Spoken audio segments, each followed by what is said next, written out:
Welcome to Easy English Chunks. Today's English chunk is I use. This chunk is useful because we talk about things we use every day. Here are example sentences. I use my phone every day. I use English at the store. I use a computer at home.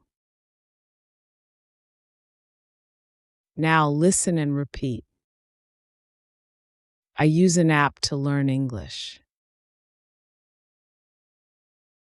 I use the bus to go shopping.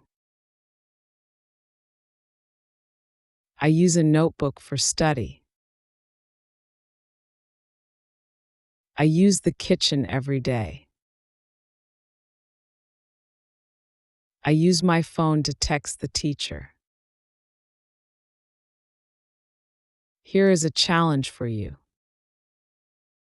Make your own sentence with I use. Write your sentence in the comments. Ask questions anytime.